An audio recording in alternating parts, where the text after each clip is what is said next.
Baik, Assalamualaikum warahmatullahi taala wabarakatuh. Perkenalkan, kami dari kelompok 4 Ayat dan Hadis Iqtisadi yang akan menjelaskan tentang materi redaksi dan terjemahan ayat konsumsi, kata kunci dan maknanya, dan kandungan ayat dan hikmahnya.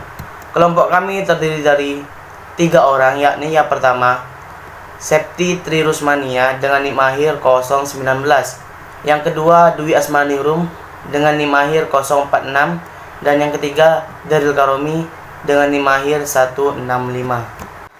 Baik, langsung menuju pemateri yang pertama, yakni tentang redaksi dan terjemahan ayat konsumsi Quran Surah Al-Baqarah ayat 168. A'udzubillahi minasyaitonirrajim. Bismillahirrahmanirrahim. Ya ayyuhan nasu kulu mimman fil ardi halalan thayyiban wa la tattabi'u khutuwatis syaitan innahu lakum aduwwum mubin. Wahai manusia, makanlah dari makanan yang halal dan baik yang terdapat di bumi, dan janganlah kamu mengikuti langkah-langkah setan. Sungguh, setan itu musuh yang nyata bagimu. Kata kunci yang terdapat di surah Al-Baqarah ayat 168 ada 2. Yang pertama, kata kunci halalan. Maknanya, segala sesuatu yang cara memperolehnya dibenarkan oleh syariat, dan juga wujud barangnya juga yang dibenarkan oleh syariat. Gula dari segi barang adalah barang yang dihalalkan syariat, namun bisa jadi gula tersebut haram jika cara memperolehnya dengan cara mencuri. Begitupun dengan khamer, adalah barang yang sifatnya haram. Meski khamer itu dibeli dengan uang yang halal, maka khamer itu akan tetap haram. Terus kata kuncinya kedua, yakni thayyiban. Maknanya, lawan dari khabithan atau jelek. Perkara yang baik adalah perkara yang secara akal dan fitrah dianggap baik. Secara akal, tembakau itu jelek oleh sebab itu membahayakan kesehatan. Maka ini bukanlah perkara yang bukan thayyib, namun jelek. Dan juga kecoa secara fitrah adalah hewan menjijikkan, meski ada sebagian orang yang tidak jijik. Maka kecoa ini adalah hewan yang jelek dan bukan perkara thayyib. Maka dari itu, mengkonsumsi kecoa dan tembakau berarti mengkonsumsi barang yang jelek atau bukan yang thayyib sebagaimana Allah perintahkan. Kandungan dan hikmah ayat dalam Quran Surah Al-Baqarah ayat 168. Pada kandungan itu, pada permintaan wahai manusia pada Quran Surah Al-Baqarah ayat 168 menunjukkan bahwa ayat ini bersifat umum, yang maksudnya ditujukan kepada segenap manusia. Ibnu Abbas mengatakan bahwa ayat 168 turun berkenan dengan kebiasaan suatu kaum yang terdiri dari atas Bani Syu'aki, Bani Amir bin Sa'sa'ah, Khuza'ah, dan Bani Mudib. Mereka mengharamkan beberapa jenis hewan berdasarkan kemauan mereka sendiri. Di antaranya Bahirah, yaitu unta betina yang telah beranak 5 kali, dan anak kelima jantan, kemudian dipotong telinganya. Dan Wasilah, yaitu domba yang beranak 2 ekor, 1 jantan dan 1 betina. Kemudian anak yang jantan tidak boleh dimakan, melainkan harus diserahkan kepada berhala. Padahal Allah Subhanahu wa taala tidak mengharamkan hewan jenis itu. Allah Subhanahu wa taala menyuruh insan untuk memakan kuliner yang halal dan baik. Yang dimaksud kuliner dan halal yang baik ialah kuliner yang dibolehkan secara agama dari segi hukumnya, baik halal dari segi zatnya maupun hakikatnya. Sebagai lawannya ialah kuliner yang haram dari segi aturan agama, baik haram secara zat maupun hakikat. Makanan yang halal dari zatnya ibarat telur, buah-buahan, sayur-sayuran, daging sapi, kambing, dan lain-lain. Sedangkan kuliner yang halal dari segi hakikatnya ialah kuliner yang didapat ataupun diolah dengan cara yang benar berdasarkan agama. Hikmahnya yaitu tentang orang-orang yang mengharamkan sebagian jenis unta atau sawaib yang dihalalkan. Hai sekalian manusia, makanlah yang halal dari apa-apa yang terdapat di muka bumi. Halal menjadi hal dalam kurung lagi baik, sifat yang memperkuat yang berarti enak atau lezat. Dan janganlah kamu ikuti langkah-langkah atau jalan-jalannya setan dan rayuannya, sesungguhnya ia menjadi musuh yang nyata bagimu. Artinya jelas dan terang permusuhannya itu. Warahmatullahi wabarakatuh. Perkenalkan, nama saya Septi Trilusmania, NIM 200721100019. Di sini saya akan menjelaskan tentang surat An-Nahl ayat 114. A'udzubillahi minasyaitonirrajim. Bismillahirrahmanirrahim.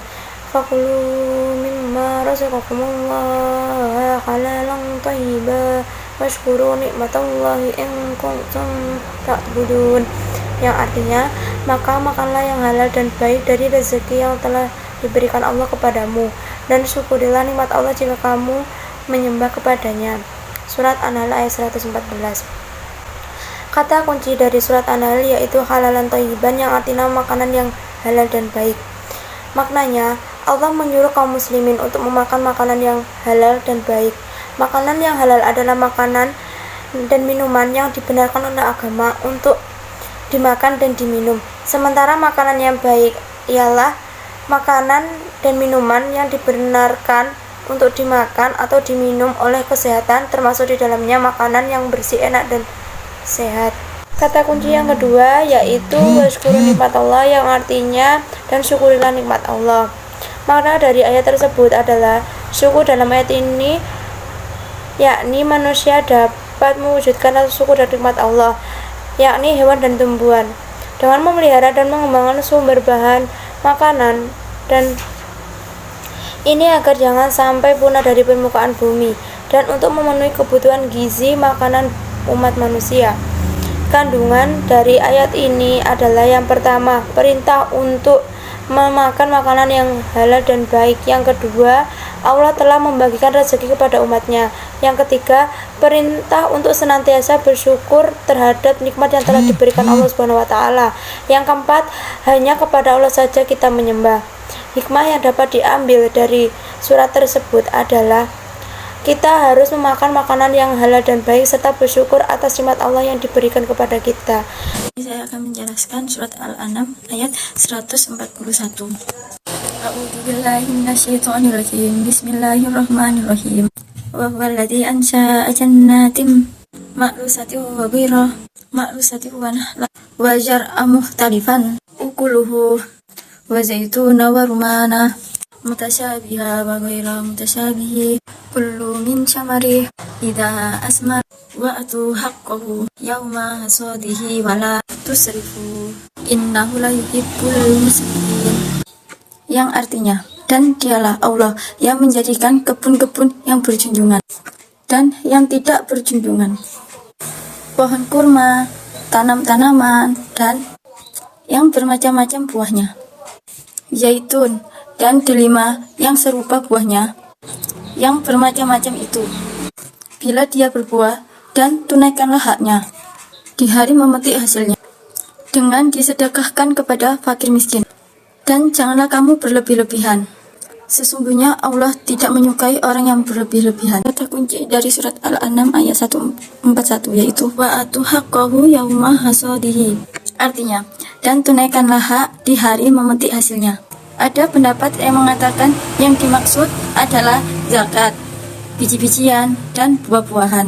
Pendapat lain mengatakan bahwa pemilik kebun wajib memberi orang yang hadir di waktu panen dari orang-orang miskin dengan ukuran satu genggaman atau satu ikat atau satu ukuran yang lain. Furistulawa, dan janganlah kamu berlebih-lebihan, yakni ketika makan atau ketika bersedekah. Kandungan dari surat Al-An'am ayat 141 yaitu dan Allah dialah yang menciptakan bagi kalian kebun-kebun yang diantaranya ada kebun yang batangnya seperti pohon anggur, dan diantaranya ada kebun yang tidak menjalar tinggi di atas permukaan tanah, akan tetapi berdiri tegak di atas batang pokoknya, seperti pohon kurma dan tanaman-tanaman lain yang memiliki cita rasa yang berbeda-beda. dan pohon zaitun dan pohon delima yang saling serupa bentuk fisiknya, namun berbeda buah dan rasanya. Wahai manusia, makanlah dari hasil buahnya bila telah berbuah, dan serahkanlah zakat yang wajib atas kalian pada hari dipetik dan dipanennya.